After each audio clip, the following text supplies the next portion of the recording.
This is a spreadsheet I created to help keep track of bills. And the way it works is that you list your bills in the first column. All right, and these are monthly bills, bills that are due once per month, typically. And you then list the amounts for each bill. You list the due dates of each bill. And then you indicate whether or not the bill has been paid by choosing yes or no from the drop-down menu. And it then automatically determines whether or not this bill is past due in this fifth column. Now, this actually can take up to 100 bills.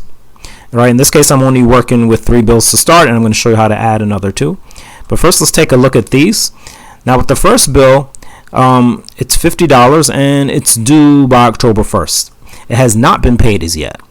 Now, today's date is automatically indicated at the top of the spreadsheet. You don't have to enter this. This is automatic. And so since this is not due until October 1st and it has not been paid, it is not past due, right? The due date has not come as yet. It is not past due. The second bill is $30 and it is due in 2 days from today's date, from the date here, September 15th. So, and it is paid. So therefore, it is also not past due. It is due in 2 days, right? So it's definitely not past due. This third bill is an example of a bill that is past due. Why? This $20 bill was due on September 1st, and it was not paid. Since it was not paid, it is in fact a past due bill.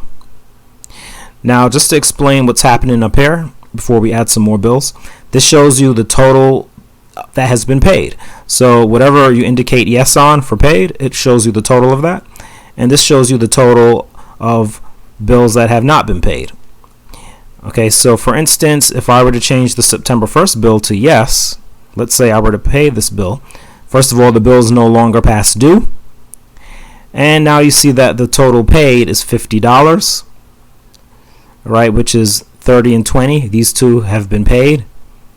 And you see that the total that has not been paid is also $50, which is this bill that is not due until October 1st. Okay, again, reminder, today is September 13th. Now, to show you how to actually add bills to the spreadsheet. All right, so I'll start with, let's say, your phone bill, and I'm going to use conservative small numbers to make it easy to work with. And let's say your phone bill is $100. And let's say the due date for your phone bill, all right, is sometime in this month. So I'm going to put September 30th. It highlights in yellow. Okay, any date that is in the current month highlights in yellow. And then you have to indicate whether or not this bill has been paid. I'm going to say no, the bill has not been paid as yet. And it is not past due. The date has not passed. And it has not been paid as yet. So now this is $150 that has not been paid as yet. And then under phone, I'm going to put rent or mortgage. Right, that depends on you and your own situation. And again, I'm going to use a conservative number, which is easy to work with. So I'm going to use 1,000 for demonstration purposes. And let's say this bill is due, I'll put a date even further in the future. I'll put November 1st, 2019. Okay, November 1st, 2019. So it hasn't been paid, right, in this case. Okay, the bill hasn't been paid. Of course, the bill is not past due. So as you can see, this changes the total bills that have not been paid as yet, and of course the paid total.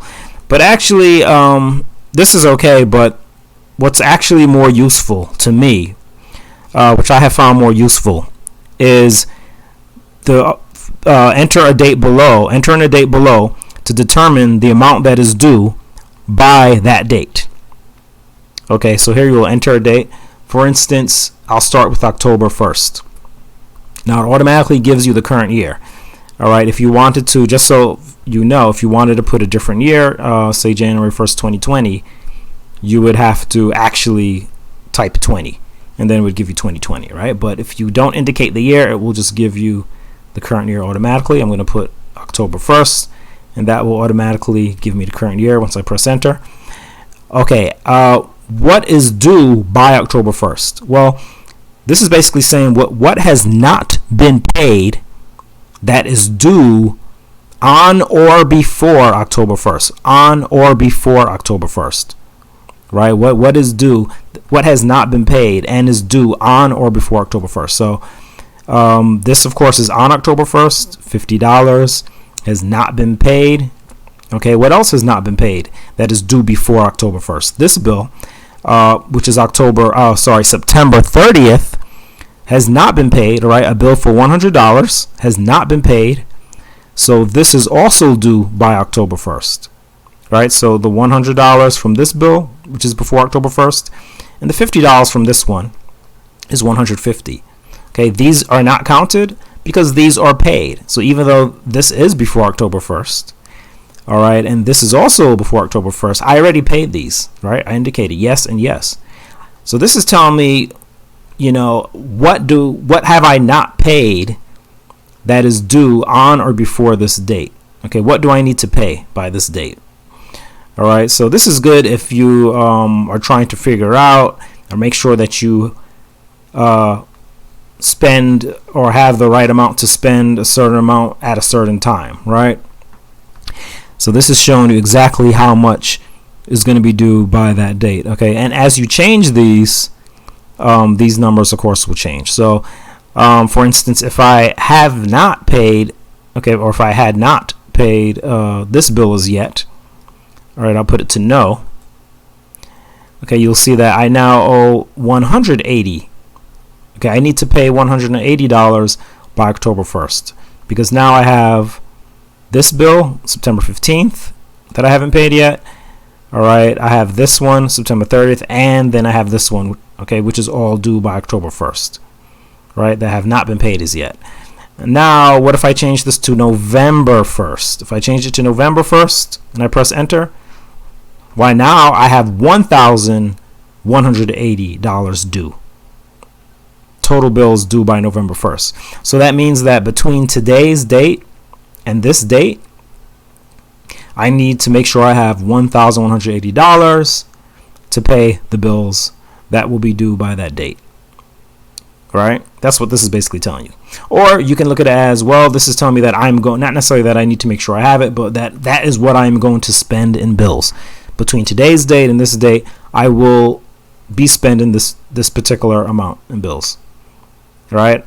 Based on the data that, okay, this can only calculate based on what you provide in the spreadsheet, right? It cannot, I mean, this doesn't know about anything else. Okay? So this is just a bill tracker. It does not, this is not a budgeting spreadsheet. It is a spreadsheet to help you keep track of your bills. And as I said, you can actually go up as far as 100 bills. Okay, I don't think most people have 100, but you can go as far as 100. And if you would like a copy, there will be a link in the description of this video to get a copy of this Excel sheet. And if you have any comments, any questions, suggestions, okay, I love suggestions, especially suggestions that might give me ideas for additional things to add to the spreadsheet or improvements. All right, so if you have any suggestions, okay, or any kind of comments, feel free to leave them below the video. Make sure you get your copy of this Excel sheet. And if anything, I'll see you in the next video. Like, share, subscribe. I really appreciate it. Thank you. This is Mr. Mark, and I'll see you in another video.